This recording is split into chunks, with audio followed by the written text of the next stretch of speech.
네, 첫 번째 강연을 맡아주신 분은 앞에 나와 계시는데요. 이상엽 한의사입니다. 여러분 따뜻한 박수 부탁드리겠습니다. 네, 안녕하세요. 방금 소개받은 이상엽이라고 합니다.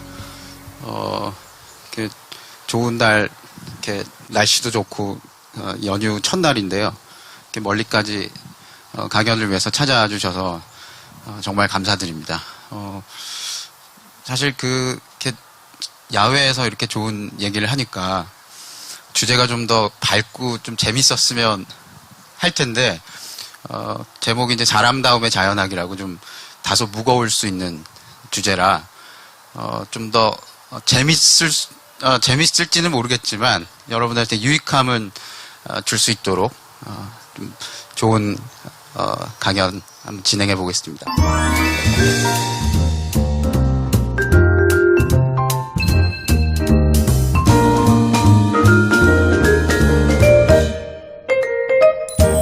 보통 이제 저희가 사람다움이라고 얘기를 하면, 사람다움은 보통 사람다움의 윤리학, 혹은 사람다움의 정치학, 사람다움의 경제학, 이런 식의, 언어를 많이 갖게 되죠. 왜냐하면 저희가 이제 사람답다라고 이야기하는 것들이, 얼마나 이렇게 좋은 선택을 하는가, 아니면 나는 어떤 마음가짐을 갖고 사는가, 이런 문제로, 많이 얘기가 되다 보니까, 오늘 제가 말씀드리고자 하는 것은 소프트웨어에 관한 겁니다. 저희가 지금 참 소프트웨어의 시절을 살고 있죠. 물론 인류 역사가 계속 흐르면서 소프트웨어라고 하는 게 항상 중요하게 여겨졌죠. 과거에는 철학이라고 하는 게 인류의 소프트웨어였고, 중세에는 어떤 신학이라고 하는 게 소프트웨어였고, 요즘에는 과학기술, 사람들이 소프트웨어라고 인식하고 있는 게 어떤 컴퓨터를 다루는 기술들, 코드를 배운다거나 프로그램을 배운다거나 이런 것들을 소프트웨어로 많이 우리가 이해를 하고 있죠. 그 소프트웨어에 대한 정의를 한번 내려봤어요. 여기 보시면 유형의 하드웨어를 움직이고 기능하게 하는 무형의 운영 시스템. 이게 이제 소프트웨어에 대한 가장 사전적인 정의일 텐데요. 자, 그렇다면 사람의 소프트웨어는 무엇일까? 사람은 어떻게 움직이고 기능하고 언제 행복해하고 언제 불행할까? 우리가 사람이라고 하는 소프트웨어를 이해한다면 마치 컴퓨터를 다루는 사람들이 코드를 이해하고 프로그램을 다룰 줄 안다면 나에게 필요한 앱을 만들고 나에게 필요한 장치들을 마련할 수 있는 것처럼 우리가 사람다움이라고 하는 어떤 사람의 소프트웨어를 이해할 수 있다면 삶이 좀 더 편안하고 재밌고 풍요로울 수 있지 않을까? 그런 고민에서 시작된 이야기입니다. 소프트웨어라고 하는 것은 나라고 하는 사람, 유형의 하드웨어를 움직이는 어떤 무형의 운영 시스템이라고 할진데, 그렇다면 사람의 소프트웨어는 무엇이라고 정의할 수 있을까? 그것을 저는 오늘 사람다움이라고 하는 다소 고루해 보이기도 하고 도덕적이고 윤리적으로 보이기도 하는 사람다움이라고 정의를 하고 논의를 시작하겠습니다.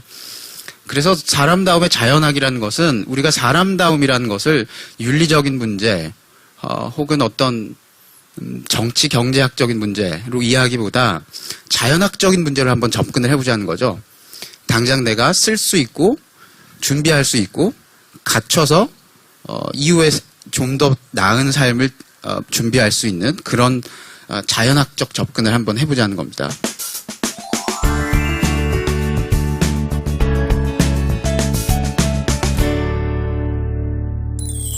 사람다움이란 건 어디서 어떻게 시작해야 될지 이게 참 애매한 문제인데요. 그래서 사람의 어원으로부터 한번 출발해 보겠습니다. 저희가 사람이라고 부르는 것의 어원을 살펴보면 사름이라고 요즘은 발음할 수 있을 텐데요. 이전에 이제 농사를 지었던 분이나 하시면 사름이라고 하는 단어가 더 친숙할 수 있겠습니다.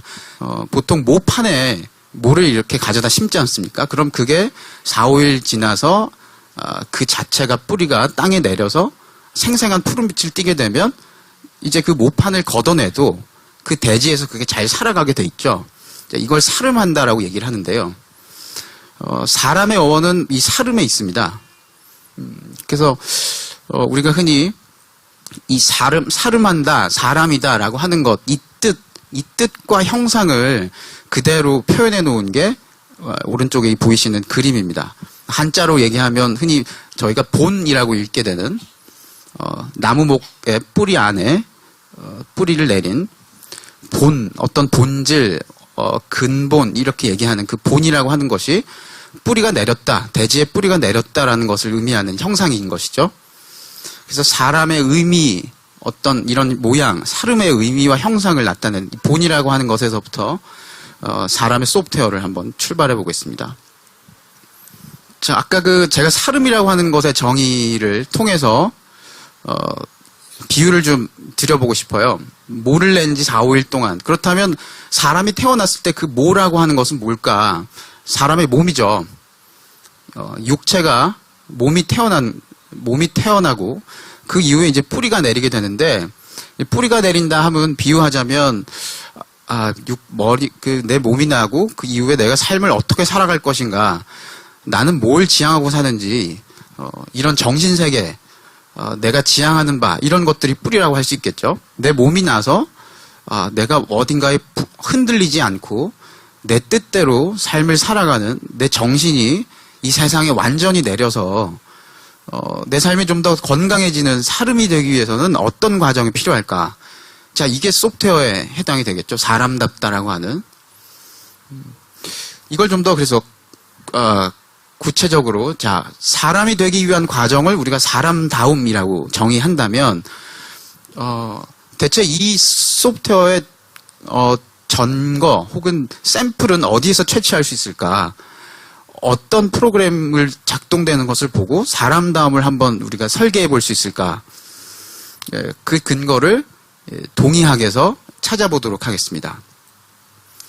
간단하게 다시 좀 말씀드리면, 왜 그럼 이 사람다움의 근거를 조금 생뚱맞을 수도 있으나 논어 혹은 맹자, 사서삼경에서 찾지 않고 왜 동의학에서 이 근거를 찾아보고자 하는지, 사람다움이라고 하는 것은 어디에서 그 싹이 틀까를 고민해 보면, 자, 우리가 글쎄요, 이쪽에 보시면 참 아플 때, 그리고 내가 참 힘들고 아플 때 누군가 날 도와주고, 그리고 내가 그걸 역경을 이겨내고 하는 과정에서 저 사람 참 본받고 싶다 라는 얘기를 하게 되죠. 그리고 그 사람다움을 참 배우고 싶고, 나도 저 사람처럼 한번 인생을 열심히 한번 혹은 멋지게 살아볼 수 있지 않을까라는 생각을 하게 되죠. 그리고 우리가 살아가면서 만나는 숱한 역경, 고난, 이런 것들을 통해서 우리가 사람다움의 증거를 발견할 수 있을 텐데요.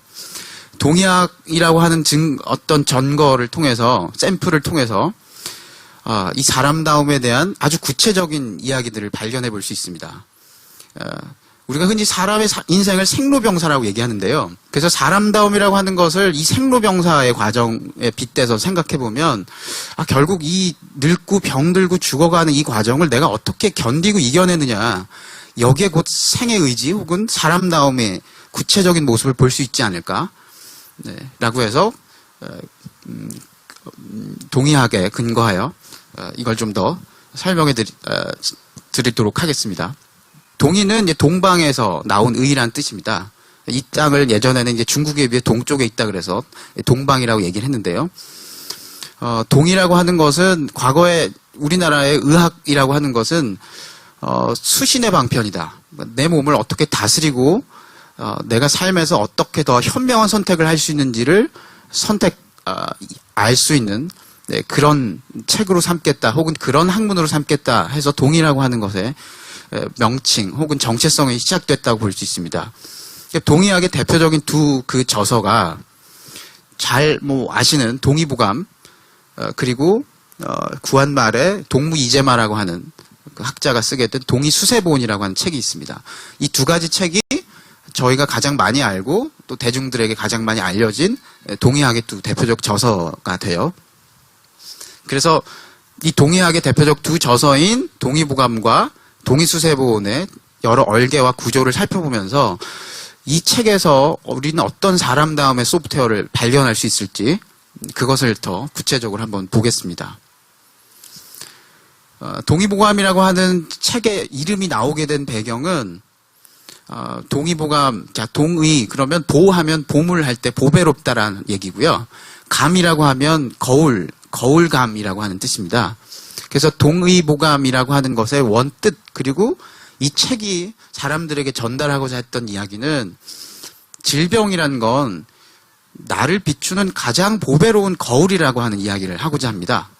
내가 아플 때, 그리고 내가 뭔가 고충이 있고 정신적인 혼란 혹은 장애가 있을 때, 그때 내가 얼마나 참 준비가 안 되고 살고 있구나. 내가 뭐가 부족하구나. 내가 어떻게 다시 삶을 좀 정비해야겠구나.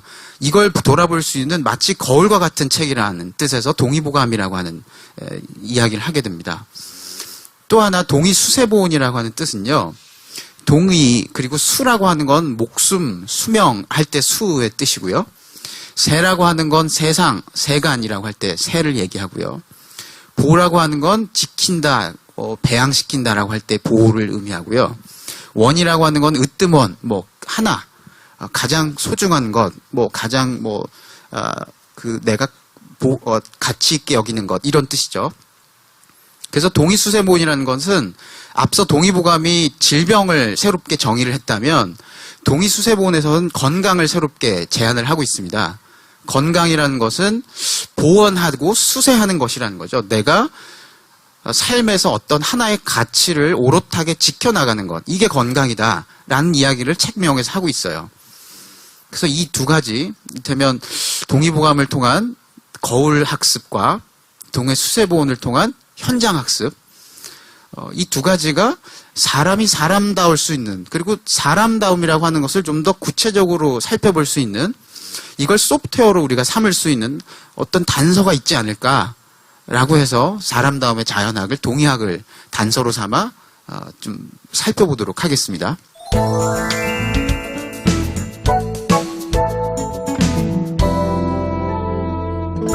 자, 동의보감부터 한번 간단하게 좀 말씀을 드릴게요.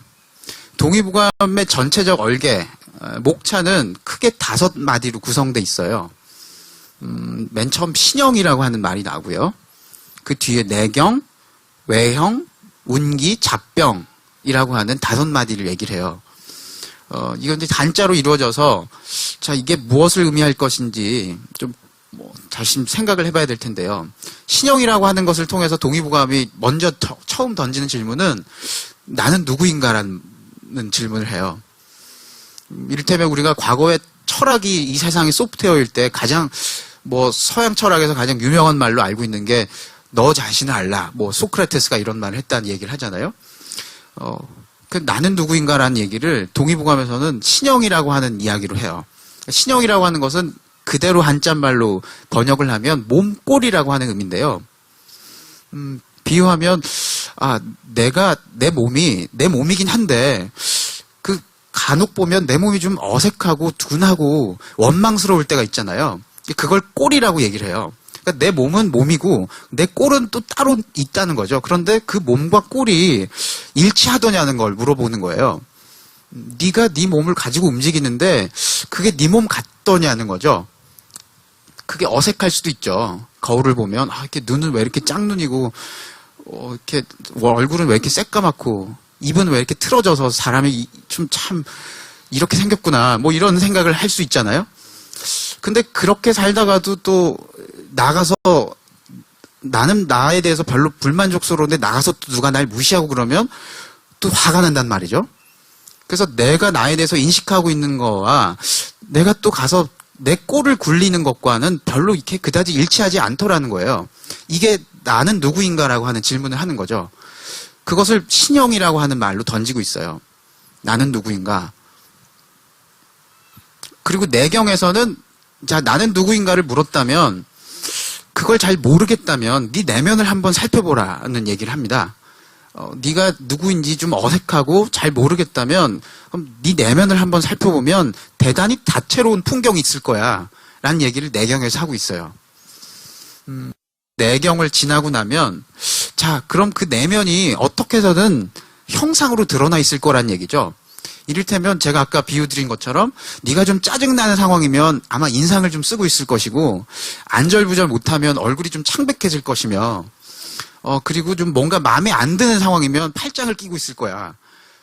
어떤 형상이 드러날 거란 얘기죠. 네 내면이 그대로 형상으로 드러나 있을 거야. 그걸 외형을 하고 얘기를 해요. 그 다음에 운기라는 말을 써요. 운기라는 말은 어떤 얘기냐면 네가 내면은 이러하고 또한 그 내면이 이렇게 형상으로 드러나 있는데 그 내면과 형상이 어우러지면 반드시 어떤 행동이 드러날 거란 얘기죠. 아주 지루한데 내가 생각하기에 내 마음이 이렇게 집에 놔두고 온 강아지가 걱정되고 아니면 냉장고에 내가 그 음식을 다 두고 왔는지 자꾸 이 생각이 나는데 지금 나는 뭔가 지금 강연을 들어야 되고 저 사람이 자꾸 나하고 눈도 마주치는 것 같고 뭐 이런 이제 외형적 상황이 있단 말이죠. 그럼 이게 어떤 식으로든 행동으로 드러날 거란 얘기죠. 내면과 외형이 만나는 데는 마치 행동과학에서 요즘 얘기하는 것처럼 어떤 규칙, 분명한 규율이 있을 거란 얘기예요. 그 말을 운기학에서 하고 있어요.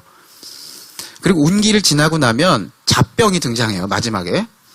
잡병이라는 것은 말 그대로 잡스럽다는 뜻인데요. 잡스럽다는 거는 두 가지가 있어요. 너무 급작스럽다는 것과 너무 복잡하다는 거가 있어요. 그래서 이 잡병이라는 거는 자, 그럼 내 내면은 이러하고 내가 그렇게 형상으로 드러난 어떤 모양이 있고 내면과 형상이 만나서 내가 어떤 행동을 하게 될 텐데 자, 그럼에도 불구하고 내가 어떻게 통제할 수 없는 어떤 상황이 또 있겠죠. 그 상황, 그런 상황을 다 잡스럽다고 하고 그 잡스러운 상황은 내가 참 견디기 힘들다고 하여 잡병이라고 얘기를 해요. 그래서 전체적인 이 동의보감의 흐름을 보시면 맨 처음 이 거울 앞에 섰다고 생각해 보세요. 내가 나에 대해서 알려고 거울 앞에 섰는데 거울 앞에 탁 서서 처음 던진 질문이 너는 누구냐? 이렇게 생긴 너는 누구냐? 그걸 먼저 묻고 오늘은 좀 예뻐 보였는데 내일 되니까 좀 미워 보여요. 이렇게 자꾸 달라지는데 나는 누구인가를 모르겠다면 제일 처음 내 내면을 보면 그래 이런 일이 있었지. 난 이런 생각을 하고 있지란 내면의 풍경이 보일 거란 얘기예요. 그 내면의 풍경을 지나고 나면 좀 생김새가 이해가 될 거란 얘기죠. 그게 이해가 되고 나면 내 행동도 보일 거란 얘기죠. 내가 그래서 이런 행동을 하는구나. 누가 좀 기분이 나쁠 때 밥 먹었냐고 물어보면 그런 소리도 되게 듣기 싫을 때가 있잖아요. 그런 거 왜 물어보고 그래? 뭐 이런 얘기를 할 때도 있죠. 그때 내가 왜 저 사람한테 짜증을 낸지는 모르겠으나 내 내면을 한번 들여다보고 지금 내가 어떤 얼굴을 하고 있는지 한번 살펴보면 이해가 될 거란 얘기죠. 그 이후에 그럼에도 불구하고 내 지금 상황과는 무관해 보이는 어떤 잡스러운 상황이 또 있더라. 그것이 나한테는 병이 되더라 하는 얘기를 또 하고 있어요. 자, 그렇다면 간단하게 이 동의보감을 한 권을 다 보신 거예요. 목차를 통해서요. 그렇다면 좀 더 그걸 자세히 들여다봐서 사람의 내면, 제일 궁금한 게 요즘은 사람다움이라고 하면 내면이 궁금하잖아요. 그래서 사람의 내면에 대해서 좀 더 자세하게 한번 살펴볼게요. 앞서 말씀드린 신형이라고 하는 것을 조금 더 철학적으로 그 명제를 만들면 인간은 왜 인간 스스로를 완전히 인식하지 못할까라는 질문을 할 수 있어요. 이게 모든 질병의 씨앗이라고 얘기를 하기 때문에 동의보감에서 의서임에도 불구하고 신형에서 이 대목을 처음으로 삼습니다. 우리가 질병이 싹 트는 가장 첫 마디는 사람이 사람 스스로를 알지 못하기 때문에 내가 나 스스로를 잘 알지 못하기 때문이라는 이야기로부터 출발을 하는 것이죠. 자, 그렇다면 내경, 아까 말씀드린 내면의 풍경, 인간은 내면이 만들어낸 내밀한 삶의 풍경을 좀 들여다보면 나에 대해서 좀 더 자세히 이해할 수 있지 않을까라는, 그래서 내경에 보면 각각의 문들이 나와요. 세부 목차라고 생각하시면 되는데요. 자, 여기 보시면 내경의 목차가 쭉 등장하게 됩니다. 정문, 기문, 신문, 혈문, 목문, 뭐 성음문, 언어문, 마지막 소변, 대변까지. 소변, 정기신으로부터 시작해서 오장육부를 지나 소변, 대변까지 내경에 속해 있는 각각의 문들을 쭉 설명을 합니다. 동의보감에서 얘기하는 정의라고 하는 것은 삶의 보람을 의미합니다. 삶의 보람. 자, 이를테면 그럼 어떤 사람이 좀 정이 허한 사람일까? 어떤 사람이 정력이 약한 사람일까? 정에서 문제 삼고 있는 것은 보람 없는 인생을 문제를 삼고 있어요. 참 보람 없이 사는 사람들. 이를테면 아주 단순한 보람이라고 하면 성취욕이라고 할 수도 있겠죠. 뭐 하나를 했으면 그걸 끝맺고 나면 힘들었지만 보람 있을 때가 있잖아요. 아, 그래도 하고 나니까 참 속 시원하다. 그런 느낌을 가질 때가 있죠. 이런 감수성이랄까요? 자기 살면서 보람이라고 하는 것을 느껴보지 못한 사람은 정에 문제가 생기더라 라는 이야기를 처음 시작해요. 그래서 신영, 인간은 왜 인간 스스로를 잘 알지 못하지? 그래서 내면을 한번 들여다보니까 제일 첫 번째로 등장하는 게 보람 없는 인생, 이것 때문에 사람이 자기를 잘 모르더라는 거예요. 그래서 맨 처음 보람이라고 하는 것을 정문을 통해서 얘기를 하고요. 기라고 하는 것은 삶의 관계를 의미합니다.